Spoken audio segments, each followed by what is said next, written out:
Bapa di surga, yang kami sembah, yang kami muliakan. Kami bersyukur untuk hari yang baru ini. Kami berterima kasih untuk kesempatan yang Tuhan beri. Hari ini Tuhan, kami mau mengawali hari ini dengan datang di hadapan-Mu, membawa ucapan syukur. Sebab kalau kami boleh ada sampai dengan hari ini, itu semata-mata karena kasih, kemurahan, dan anugerah Tuhan saja. Kami mau terus bersyukur. Kami mau naikkan pujian syukur di hadapan-Mu Tuhan. Sebagai persembahan yang harum, yang menyenangkan hati-Mu. Ku naikkan syukurku buat hari yang Kau beri, tak habis-habisnya, tak habis-habisnya kasih dan rahmat-Mu. Selalu baru dan tak pernah terlambat pertolongan-Mu. Besar setia-Mu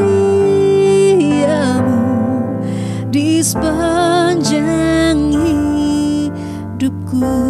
Ku naikkan syukurku Tuhan, ku naikkan syukurku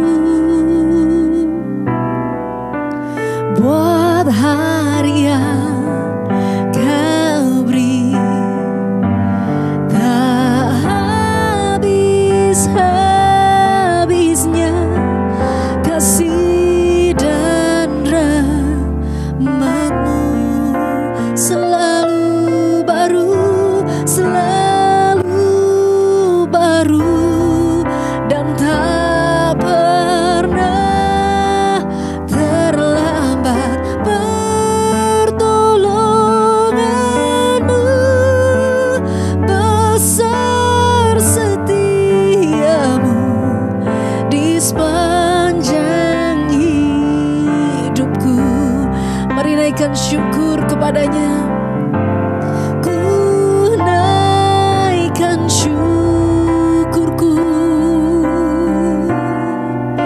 buat hari yang Kau beri, tak habis-habisnya kasih dan rahmat-Mu. Selalu baru dan tak pernah terlambat pertolongan-Mu. Besar setia-Mu di sepanjang hidupku. Besar setia-Mu, besar setia-Mu, besar setia-Mu, besar setia-Mu di sepanjang hidupku.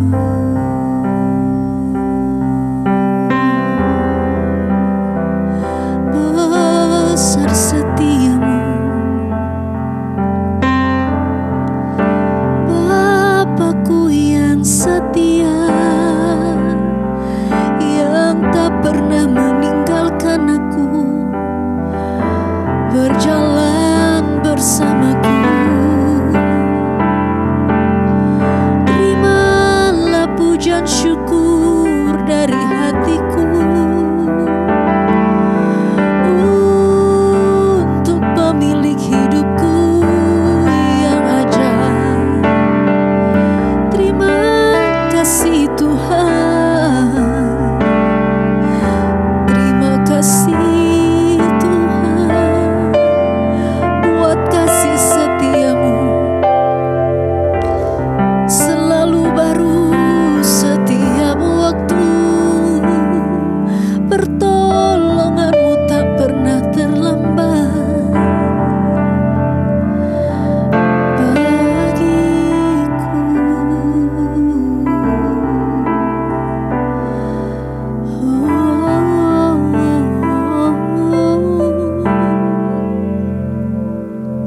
seumur hidup kami, di setiap hela nafas kami mau terus menyembah-Mu, menjadi penyembah-penyembah yang berkenan di hadapan-Mu. Kami mau sujud, tersungkur, menyembah-Mu Tuhan. Kau ku sembah,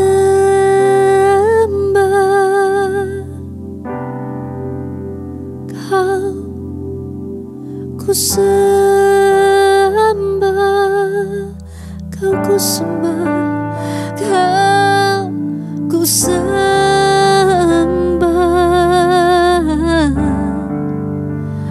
Oh Tuhan, Kau ku sembah, Kau ku sembah, Kau ku sembah, Kau ku sembah,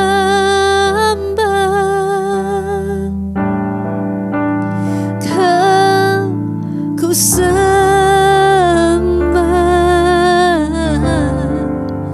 Oh Tuhan, Kau ku sembah, Kau ku sembah, Kau ku sembah, Kau ku sembah, Kau ku sembah,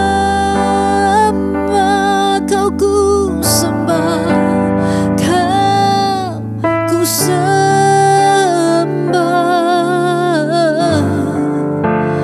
Oh Tuhan, Engkau layak terima segala sembah dan pujian. Kau ku sembah, Kau ku sembah, Kau ku sembah.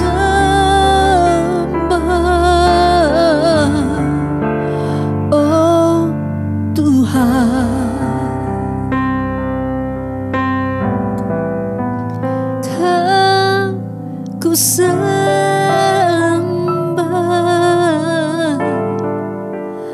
Oh Tuhan,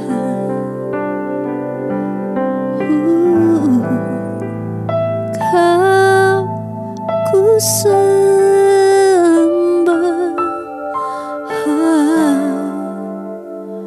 Oh Tuhan.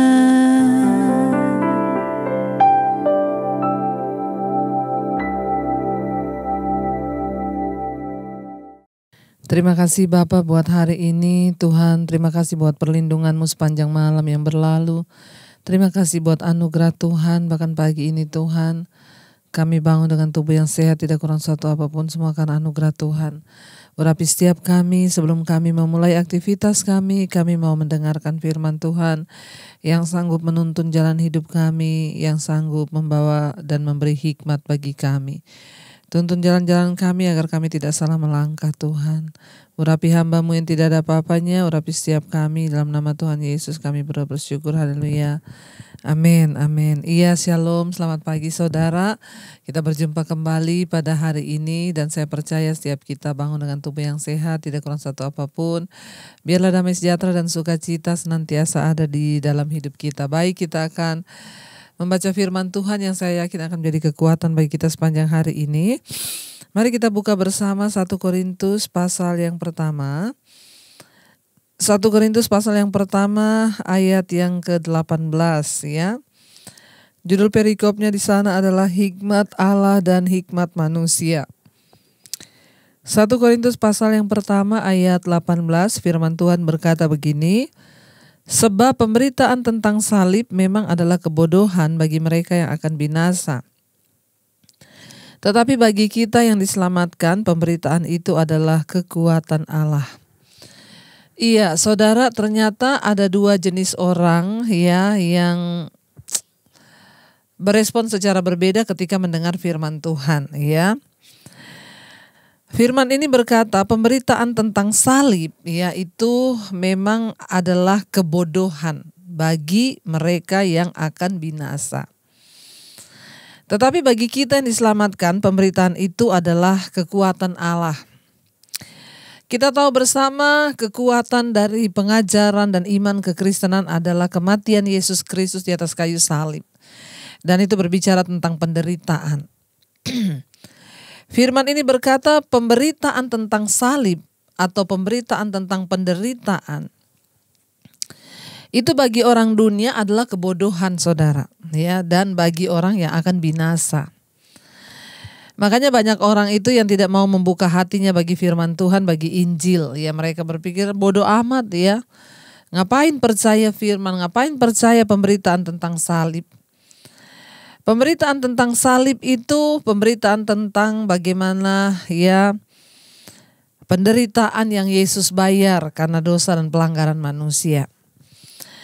Bagi sebagian orang pemberitaan tentang salib itu bodoh dan mereka tidak mau peduli, ya, mereka tidak mau mendengar, ya. Ada orang-orang yang, saudara, kalau dengar firman itu, apalagi dengar pengajaran, ya, tentang penderitaan mengikut Tuhan tuh mereka nggak mau dengar. Ya, mereka hanya mau dengar yang enak-enak, yang baik-baik saja. Ya, tetapi bagi kita firman ini berkata, pemberitaan tentang salib itu adalah kekuatan Allah. Saudara, banyak orang Yahudi pada waktu itu menganggap bahwa kabar baik tentang Yesus Kristus, tentang kematian dan kebangkitannya, itu adalah sebuah kebodohan bagi mereka. Karena mereka mengira bahwa, ya, Mesias itu adalah seorang raja yang akan datang membawa mujizat, yang akan datang membawa kelepasan, yang akan datang duduk di tahta Daud dan memerintah serta memberikan keadilan bagi mereka. Dan ternyata, ya, kedatangan Kristus, ya, menjadi orang yang menderita bahkan mati, itu mereka menganggap bodoh, ya. Mereka tidak mau mendengar. Saudara, mari kita ingat bahwa cara berpikir dunia ini dan cara berpikir Tuhan itu berbeda, dua hal yang berbeda. Prinsip dunia dan prinsip Alkitab itu berbeda. Makanya kalau Alkitab berkata jika engkau ingin menuai maka engkau harus menabur, ya. Barang siapa ingin menuai maka dia harus menabur. Kalau orang dunia berkata kalau engkau ingin kaya, ingin banyak uang, ya harus menabung. Jangan dikeluar-keluarin uangmu. Ini adalah prinsip antara prinsip dunia dan prinsip Tuhan yang sangat-sangat berbeda. Cara berpikir manusia dengan cara berpikir Allah itu berbeda. Hikmat manusia dan hikmat dunia ini berbeda.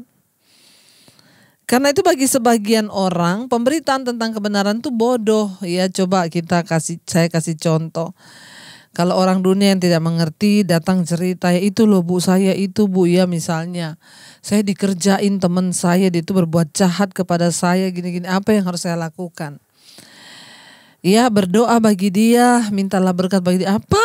Ya, kok disuruh berdoa? Ya kita harusnya balas dong, doakan bagi dia terjadi sesuatu yang buruk. Prinsip dunia dan prinsip firman Tuhan itu berbeda, saudara. Dan itu tidak akan pernah ketemu. Makanya ayat ini berkata, pemberitaan tentang salib adalah kebodohan, tapi bagi siapa? Mereka yang akan binasa. Orang yang tidak mau menerima pengajaran kebenaran, orang yang tidak mau menerima pelajaran tentang salib Kristus dan kematiannya, berbicara tentang penderitaannya, itu akan menerima kebinasaan kekal dalam kehidupannya. Mengapa? Karena mereka tidak tahu bahwa pemberitaan tentang salib Kristus itu adalah kekuatan Allah, ya, yang akan menyelamatkan seluruh umat manusia. Tuhan itu menawarkan kehidupan yang kekal yang tidak akan pernah bisa diberikan oleh dunia ini kepada manusia.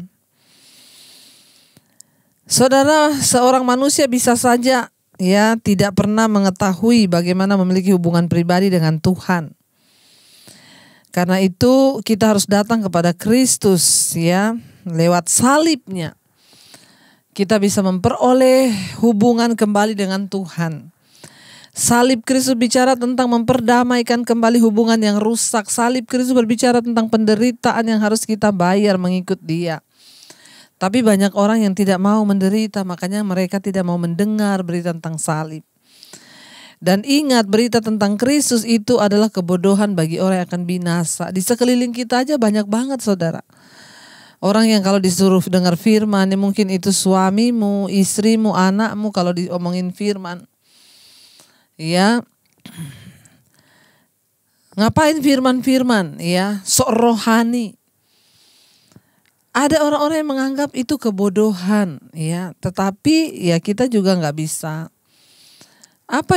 memaksa karena dia nggak mau buka hati. Ketika orang mau buka hati, menerima Kristus, menerima pengajarannya, barulah Tuhan bisa masuk dan Roh Kudus bisa bekerja dalam hati mereka. Karena itu memang ada orang-orang yang tidak akan memiliki hubungan pribadi dan pengenalan akan Tuhan.